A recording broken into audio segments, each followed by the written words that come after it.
Northwest Florida State College presents Outlook, a public service presentation of the college and Cox Communications, focusing on the events, activities, and instructional programs of Northwest Florida State College.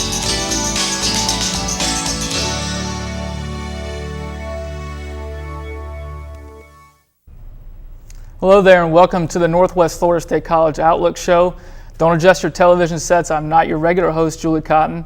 I'm Ramsey Ross, Director of Athletics, and I'm pleased to be joined with head coach, our new head coach of the men's basketball program, Coach Steve DeMayo. Julie will be joining us in a minute to talk to Anthony Boyer about the collegiate high school. But first of all, Coach DeMayo, first of all, thank you for joining us. We're excited to have you on the show today. I'm fired up to be here. Well, Coach, for those of you who aren't quite familiar with you just yet, tell us a little about your background and how you came to NWF.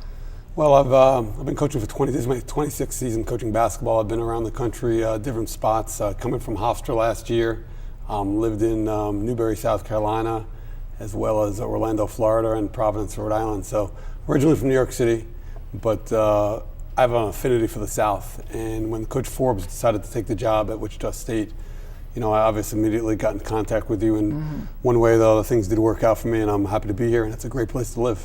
Well, what was it about the job at Northwest Florida State College that attracted you to this position? Well, I mean, obviously, you're dealing with some high level academic kids as well as basketball guys as well, and just the level of play is tremendous. The facilities are great. Obviously, I've known your reputation for many years, as well as President Handy as well, and when you have the president and the athletic director that are behind the program, obviously you have a very good chance to win, and obviously Steve Forbes and his staff did a tremendous job the last 2 years going to the national championship game. So I do know I have some big shoes to fill, and I'm going to try to do that. Well, I'm sure you'll do a great job in doing that. Now, you've been on the job for a little over 2 months.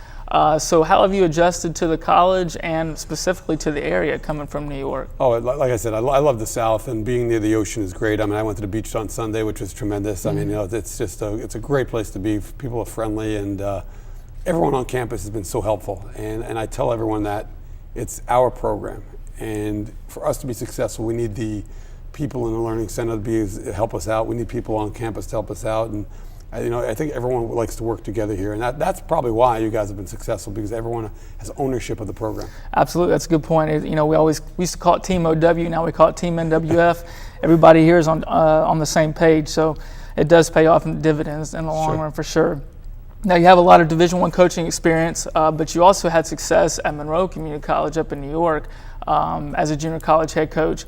You come into the Panhandle Conference, which is widely considered the best conference in the country. How excited are you about playing in such a competitive league?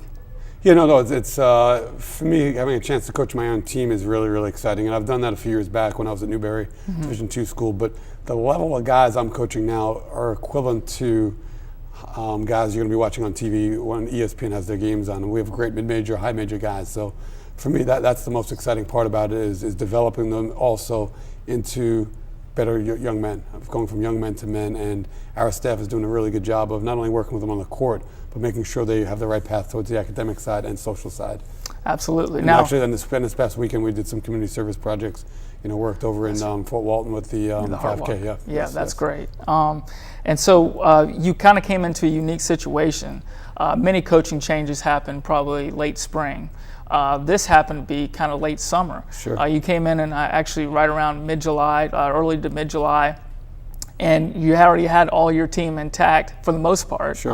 Had about 8 or 9 or 10 kids here on campus. And so how was that transition? And they'd already been 2 or 3 weeks with Coach Forbes, and now you take over a program and have to get them to understand what your expectations are. Well, most of the time you take over a program and you got to go recruit like 5, 6, 7 guys. And to be honest with you, it was an easy transition because when you're recruiting, I mean that takes over your whole life. So I had a chance to get to know people on campus. I had a chance to get to know the players here we had here, as well as their families, their AU coaches, the high school coaches.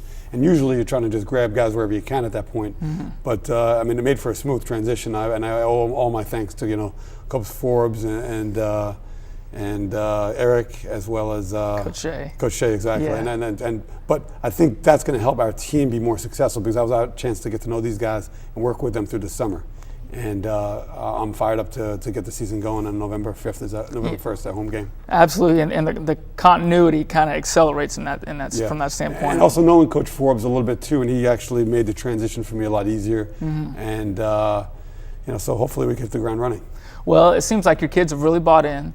So tell us how practice has been going so far in the preseason. You've been at it now for, counting the summer, you've been at it now for about almost 2 months, really. Yeah, I mean, I think the guys are doing, like I said, a good job. And we've been playing over the last week because we've had college coaches come and watch the guys recruit.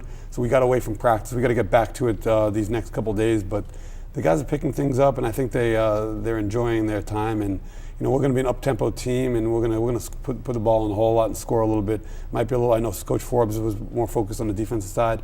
We're going to be focused on defense too, but we're going to get up and score the ball. And we've got some great shooters, and we've got big guys, small guards who shoot, athletic guys. So it's going to be an exciting brand of basketball. Well, you got a unique team this year. You have a lot of mature guys. I think 4 or 5 of our kids are 3 years removed out of high school, whether they redshirted, sat out a year, prep school, whatever. So you have a very mature team, and you also have a very big team. That's got to excite you, and especially when you get into the heart of the league. Sure. I mean, the funny thing is when you're a coach, your job is to put your players in the best position to help you win games and be successful. And, we've got 11 guys on our roster right now who all could play for us, and basically any of them could start for us. So my job is really easy. I mean, I just got to pick 5 names out of the hat. But to be honest, really, like we have so many different lineups we could play. We could play big teams, small teams. We could go quick team, and so we're gonna definitely have a lot of success. I believe in that for sure. But it's going to be a fun brand of basketball to watch. Yeah. And hopefully we can get more students to come to the games, and the community always comes to the games. But I think the up-tempo style we're going to play is going to be fun for everybody. Well, absolutely. And of course, we sit here today, late September or mid to late September. And so from this point on until to the opener on November 1st, what are you looking out of your team to grow and mature and develop from this time up to the start of the season? Well, it really comes down to they've got to develop a little bit more toughness. I think, when you're playing in the summertime, you're playing pickup ball, you're not held accountable as much as you're supposed to be when you're practicing. And that's my job, is hold them accountable for, getting back in transition defense and just contesting shots. And the funny thing with this group is they like each other. Yeah. Like, everyone likes each other.